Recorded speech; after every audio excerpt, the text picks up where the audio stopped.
Welcome back everyone to the Britball YouTube channel. You already know what it is. We're carrying on our series. We're doing the LA Rams, a very weird drafting team. Yeah. But yeah, we're covering their first round picks today, and our unofficial sponsorships are indeed back. Today, I am unofficially sponsored by Stella Artois, lovely Belgian beer, And I am which I believe you get in the US as well. Artois Stella. Yep. And also, we're just going to do the quick message now. If you do go on to enjoy the video, please be sure to give it a subscribe. We do pump out regular content and we continue to pump out regular content, so please, it'll mean the world to us. Cool. Okay, so first we thought we'd show to everyone why they haven't had a pick since 2016, and they won't have a pick until 2024 at this rate. So 2022 and 2023 are of course Stafford. 2 years before that, Jalen Ramsey trade, so they love trading for the big name players. 2019 they traded out of the first, but they had a pretty high pick anyway. 2018 they traded for Brandon Cooks with New England, I think it was. In 2017 they traded up for Goff at first overall in 2016, and as a result they gave up their 2017 pick.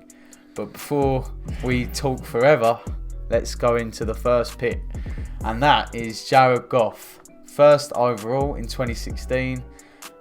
This was another one like Kyler Murray, where people were thinking they kind of got forced to pick him at first overall. It wasn't a generational prospect by any means. It was kind of just the best out of a bad bunch. And he has had a mediocre / good career. He has been pretty decent, especially in their Super Bowl year, but you can really attribute that to Sean McVay and the systems they've been in, and also the roster around him has been really good. Last year he's had a few ups and downs and quite a lot of ugly games, especially against the 49ers. Everyone says that his game against the 49ers was the time where Sean McVay realised he had to move off of a player that's pretty average and can get really ugly if he's not on his day. Yeah, along with that, there has been criticism for his arm strength. I mean, if you look at them, they're not exactly the biggest in the world. He did have many lacklustre passes, especially toward the ends of his career. And I feel as if it's going to be something that he can't recover from. It's just something that's going to be embedded in his DNA until he retires. He's just never going to have a perfect throwing arm. It's just, it'll have to do.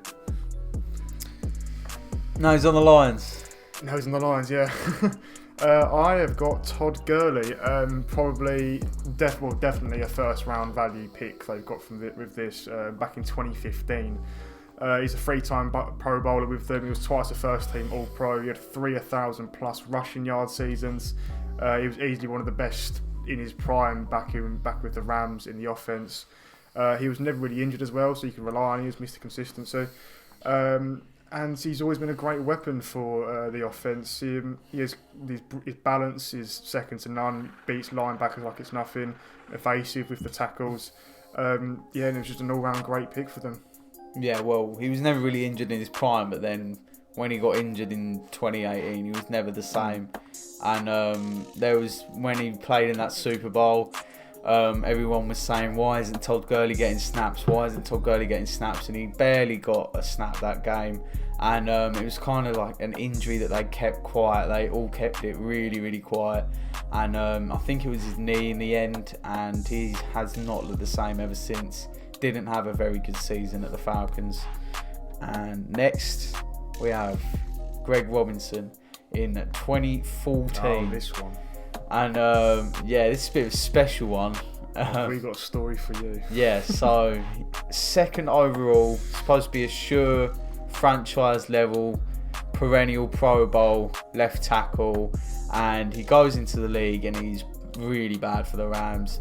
Part of an awful Rams team at the time that was just very, very bad in all areas of the field. And he got moved to the Browns. Did okay, did all right. His best season. Even though he had 11 penalties, 5 sacks, that was his best season. And then in the off season, a couple years ago, he's been caught smuggling all sorts across the border. I'll let you go into the stats. He was at the US-Mexico border. He was caught with 157 pounds of marijuana with a mate. I think he has some cocaine on him too, and he is now looking at 20 years in prison if the charges are withheld. So yeah, it's safe to say you've gone quite downhill from getting second overall to potentially 20 years in the nick. But yeah, I don't know what. Yeah, he's a busting some. I don't know. Yeah, and I don't know about in the US-Mexico border, but it seems like it's a pretty stringent border. It's a stupid thing to do, right? I know in the UK you could probably smuggle stuff in easy, going from France to the UK through the tunnel. You're getting all sorts through, but if you're crossing that border, what do you expect? But yeah, he's probably for a in jail on about. I get Aaron Donald, don't I? Oh, no, I don't. Well, I'm only going to blurt out this. I don't really need to say anything about him. He's been in the league 7 seasons. He's got 7 Pro Bowls, 6 of them All Pro, and he's in Hall of Fame for the 2010s team. He's a 2014, 17, 18, 20 Defensive Player of the Year, and he's played in every single game he's entered the league, but from 2. That is including the postseason as well. 85.5 sacks in 7 years, 20.5 of them in 2018. Yeah, the stats speak for themselves. Yep, and year 7 he's still the exact same player. Yep, he's changed. Still 15 sack, 3 forced fumbles, 95 near on PFF rating. What more do you want? And someone that was supposed to be undersized at 6'1", he's in that defensive tackle. He's a menace. He's facing double teams every time now, and he's still getting immense production. It's a generational player. It's a great pick. Yep. And it's probably half of it was accident, because there's no way they could have seen this guy being this good. No. You've got him. Well, I've got the honour. Okay. I get the honour of covering Tavon Austin, the first wide receiver taken in 2013. And yeah, that value never held up in his play. No. He had a couple mediocre seasons at the start of his career, and just about to get himself an extension, which was a pretty stupid extension, to be honest.